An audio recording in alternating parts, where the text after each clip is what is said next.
Hi guys, this is Marky the Bootleg Knitter, and we're having a fireside chat today. I hope you had a Merry Christmas. It's the day after Christmas, it's December 26th, and we did have a lovely Christmas. My husband did great with presents this year. He got me this cute little workout top, and it fits great as you can see, and some workout pants. But my favorite present is he got me these cute little earrings. There we go. They're little, if I can stop them from moving, they're little spinning wheels. There we go. Sorry, they're blurry. Spinning wheels, can you see that? There we move back. Is that better? If I can turn them sideways a little bit. There we go. They are little spinning wheel earrings. And they match. For my birthday, he had gotten me a charm necklace, and one of the charms on my necklace is a spinning wheel. So now I have the earrings and the necklace to match. So very cute. I'm actually trying to be organized on my fireside chat here, and I actually have a list of stuff to talk about to try to keep me organized. So I'm a member of the Lancaster Spinners and Weavers Guild in Lancaster, Pennsylvania.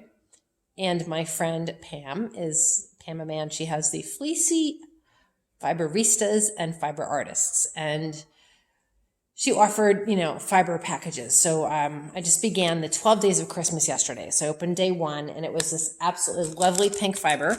Now I already rolled it into a ball. So I spun it, I triple plied it, and I rolled it into a ball. So here it is. You can see all the sparkles. Very nice. Isn't it lovely? So today's fiber was this. There we go. Again, it's triple plied. It is merino mixed with linen. Now, when you spin linen, it kind of goes all over the place, kind of like mohair does too. So a trick when you spin linen is now I just have this Honest conditioning detangler. And I love the smell of it. It smells like oranges. And so this is what I use to spray my fiber with. I know it's a little expensive. You could also just take some water, a couple drops of alcohol, a couple tablespoons of hair conditioner, put it in a little spray bottle, shake it up, and spray your fiber with it before you spin. When you're spinning something like something that maybe like hemp and linen and mohair, something that's going to be static and fly away, it just makes it so much easier to spin. So that's a little spinning trick.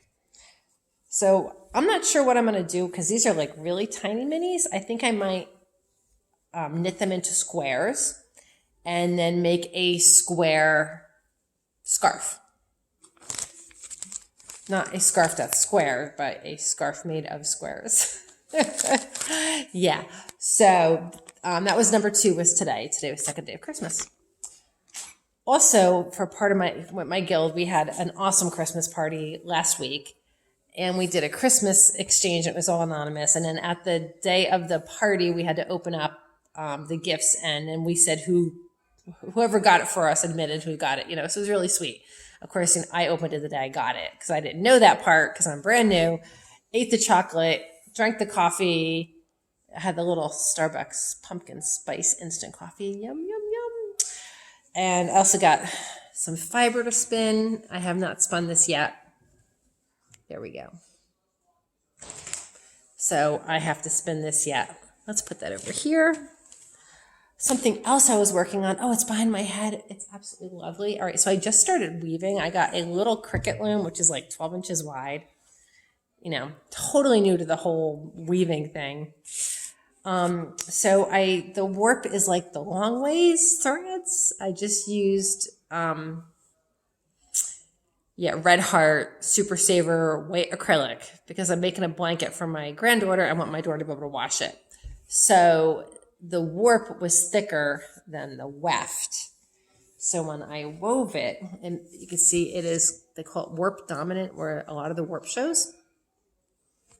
But I got Karen cake yarn from Karen, and it has like little eyelashes on it. It's really sweet. It's awesome. So what I did is I wove strips. So here is one strip, if I can kind of show it. Dun, dun, dun, dun, dun, dun, dun. I'm hiding my face. I know that's okay. And then this is the second strip.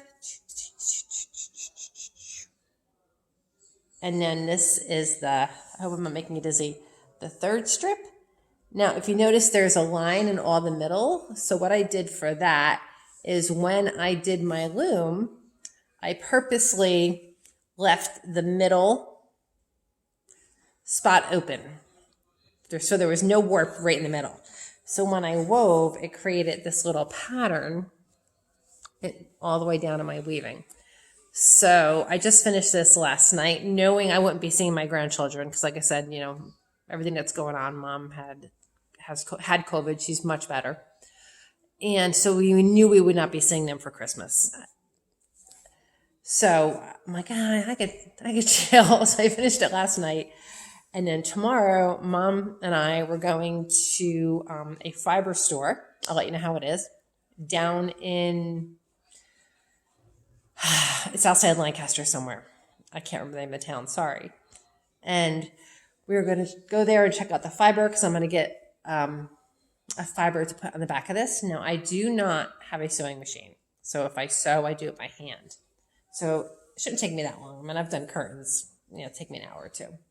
I will put a nice soft fiber on the back of this. Probably maybe a flannel, like a pink flannel, something like that. Or maybe like a nice, multicolor, pink, purple, white, blue flannel that'll match the colors in this. Oh, it's so soft in this blankie. So this will be my granddaughter, who is 3. This will be her present.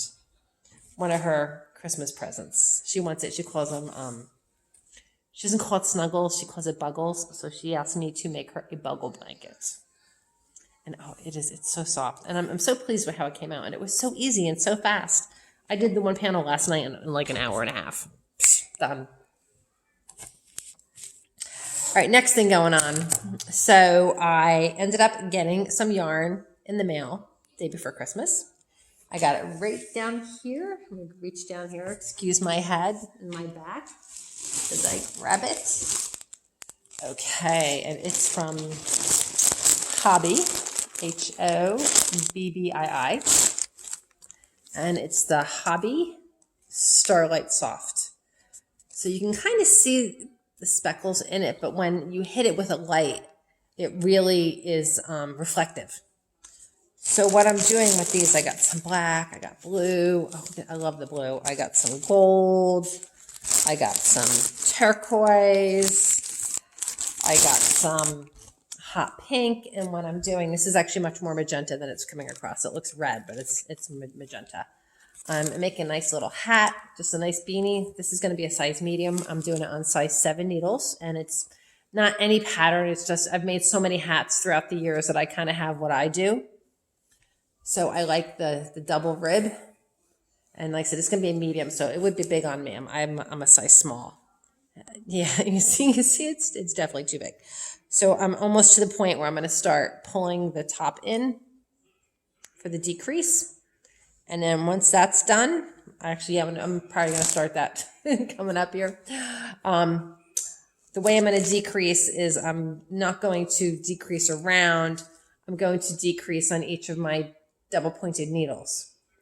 I'm actually do it on 4s. So I'll have 4 double pointed needles and I will decrease in. So I have a nice, I like, the pie shape. I call it the pizza pie, half a pizza pie.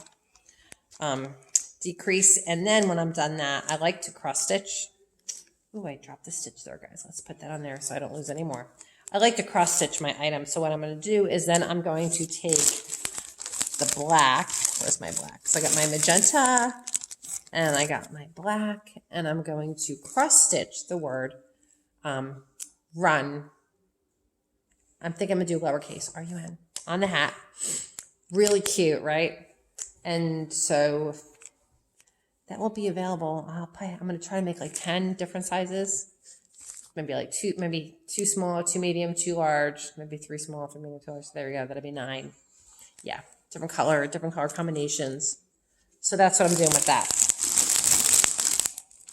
And I'm pretty excited about that because it's one of those things I can knit up a hat in like a couple hours. Boom, next night, cross stitch it, done. It's just, it feels good to get stuff done quick sometimes. Okay, I want to show you something interesting that's pretty cool. So I love to spin. It's so much fun. So I wanted to show you, I have this yarn. Let me excuse my back again. and this yarn. Now they both look very similar. They are the same fiber to start with, but this is going to be used for a warp on a loom. So I wanted it stronger. So this is 2-ply. So is this. They're both 2-ply. And you can see how different they look. I mean, there we go. Look how different they look. You could see this one has many more twists per inch than does this. This actually has less than half. You like my nails? Cute, right? Anyway, when I was doing this on my electric spinner, I was counting 8 seconds for each section of yarn I had extended out of the spinner, and that added a lot of twists. For this one, I only counted 3 seconds, and you could see how much less twist there is. And if you were to feel these, this actually feels rough. And this is just, it's so soft. Really, really soft. So I have to, I'm doing sheep to shawl, and I have to make a bow tie for our sheep shearer.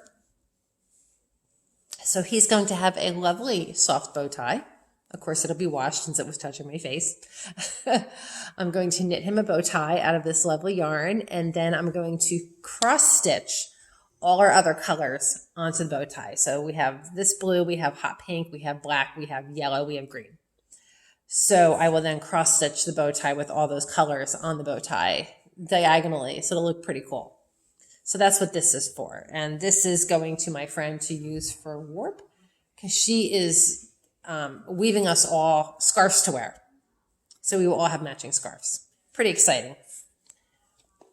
But I wanted to show you how the different twists that you add to yarn makes totally different yarn. And actually, I was noticing now that I'm aware of this, when I was knitting with the hobby yarn today, it's pretty tightly twisted. I was like, wow, that's interesting. And this is Corriedale, which is a type of sheep. Okay. So I had seen Kagi, hi sweetie, knitting the rug sweater. So I'm like, all right, I got the Lamb's Pride yarn. And I'm like, all right, I'll make it out of that. I actually have some of the yarn in here. Let me show you. Here we go. I went with, so this is Lamb's Pride Bulky by Brown Sheep Company out of Mitchell, Nebraska. This is actually more rose colored, because again, colors always don't come across well on video. And I got what I call periwinkle. So I got the rose and the periwinkle. So I got partway down the rug sweater, and I decided I wasn't feeling it. I didn't like how wide it was, how big it was. I'm like, all right, I ripped it out. My husband was like, oh my God, all that work you've done and you're ripping it out. Oh my God. I'm like, that's okay. So I have this awesome book called The Best of Loopy. And I decided I was going to make instead, I got to find it here. It is called the Maria sweater. And I'll show it to you in color. Actually, it's not even really, it's a color picture, but it's not color. It's cream and brown. But I'm going to do the rose and the periwinkle. So again, this is the Maria sweater, and I will show it to you so far. I'm really, really pleased with how this is coming out. I've got a lot of knitting done on this already. This is a bottom-up sweater. Okay, let me pull this in. So here is the bottom, and you can see the little, let me find that out. You can see the periwinkle color work on the bottom, where that goes all the way around. And I will continue up for about 16 inches. This is a size large. And I think it's actually going to be a little bit bigger than a large because this yarn is a little thicker than gauge. And I didn't want to go down on the needles because I thought it would be too scrunched looking. But that's okay. So it's a little bigger than large. Big deal. I like big sweaters. And I don't even know if I'm going to keep this. I might gift it. Who knows? So that's the bottom, and it'll go up to the armpit. And then what you do is you knit up the arms, and then you join them under here. So you join the arms, and then you continue to knit in the round, and then gradually decrease, and then you'll have color work in the top. So that is what I'm doing with that. And like I said, you can see how much knitting I got. I got most of that knitting done the other day. Okay, put that in my bag. Excuse me. This bag was a present from one of my friends up in Maine, and it says knitting is my cardio. Love it. Oh, something else that I got that's really, really cute. Holy cow. So here is my pattern for my Maria sweater. And you can see the bar marks where I'm at. This is really cute. It's from Knitter's Pride. Let me open it up. So it's from Knitter's Pride. It's a little book, but you open it up and then you could snap. See the snap on the back? Snap, snap. You can snap it shut and it adjusts how wide you want it open. I like it tighter, so I put it on the tighter snap. And there's a magnet in here. So what happens is these are magnets, these little magnets, and they hold your pattern on. Isn't that nifty? So cool. And then you have this bar that's also a magnet, and you can mark where you are in your pattern. This was really helpful the other day. I was baking, and I put one of my recipes in this, and then I would move it down to mark where I was in my recipe. So this is like one of my Christmas presents to myself, and I've been wanting one of these for years. I'm so glad I got. I mean, I still make notes on my patterns, but at least this is so much better. I just put it up on the tray table. It's awesome. So there's that. And you know what? And oh, my daughter got me this. That word. Shh. Recipes and shite.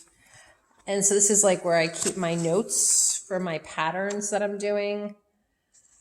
Okay, so like when I made some boot socks for my son-in-law for Christmas. I put some notes in there so that I made sure that, you know, they were both even.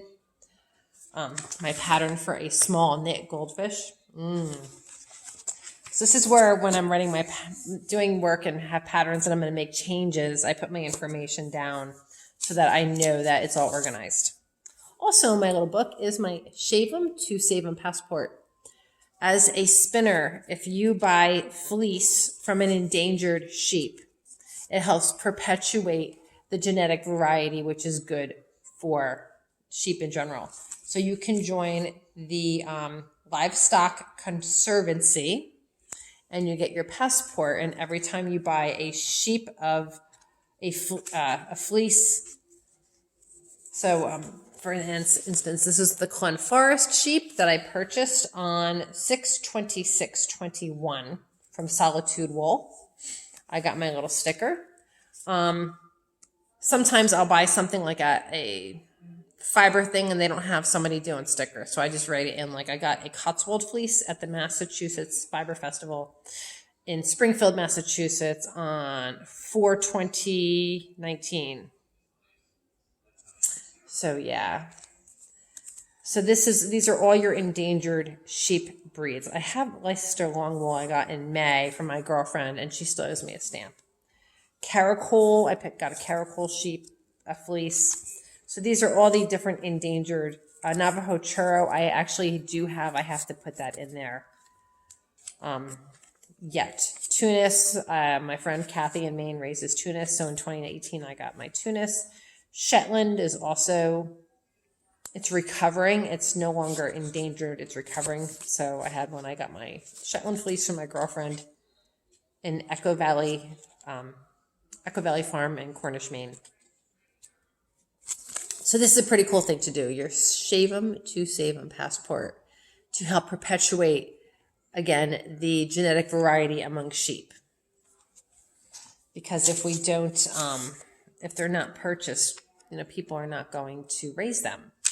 You know, they have to feed their families also.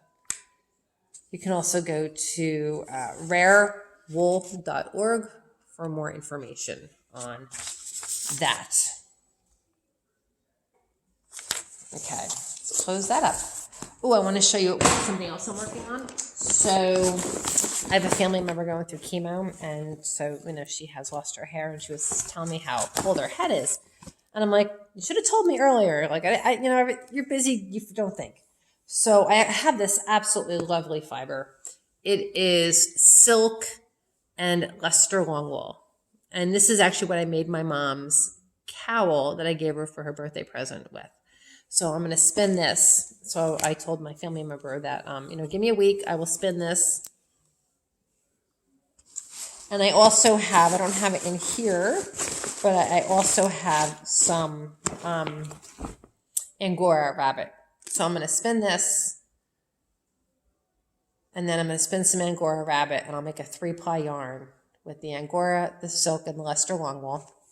This is so soft. It's so nice. And then I will make that family relative a hat. So her head will be nice and toasty warm. So it'll be a nice 3-ply wool. And I got this, I still have a lot left. I said I made my mom's cowl out of it. And that was 2-ply. So you can see how much I have left. And I love the natural colors. They're absolutely gorgeous. There was a fiber festival in Leesport, Pennsylvania. And they have it every year in November. So if you are into fiber festivals, Leesport, Pennsylvania in November, which type in Leesport Farmers Market, they will have all the information on their website about when their fiber festival is. So there is that. And I think that is all I have to share today. That was a lot. And I will be talking to you, soon as I get stuff done. Hopefully I'll have this hat done. I also have an order I did those cub mittens that you could look on my Instagram page. I got an order for Tennessee, the school. So I'm doing them in orange with the big white tee. But I told that person that's after January 1st because I still had to finish the snake. Yes, snake. I'm knitting a snake. No pattern, just winging it for my grandson. I'm almost done. I have the whole body done, the whole body stuffed. I have to do the head, and I'm kind of I need the pressure of the last minute time to work on the snake head. And, I'm going to do a little tongue sticking out and everything. And then I'm going to it's a gray snake. It's garter snake. So it's gray with black lines up and down the sides. That's the one they want. So then I'll just stitch in some, the black lines up and down the side. So again, I hope you had a Merry Christmas. I hope you have enjoyed our fireside chat. And I'm glad I made this through with nobody coming upstairs, no dogs barking. My mom did not come out from her TV room, and my son did not come home from work. And no major mistakes, so I don't have to redo it. Okay, so this is Margie, the Bootleg Knitter. I hope you enjoyed it. Please hit the like button. Please share with your friends. Okay, and I will see you soon.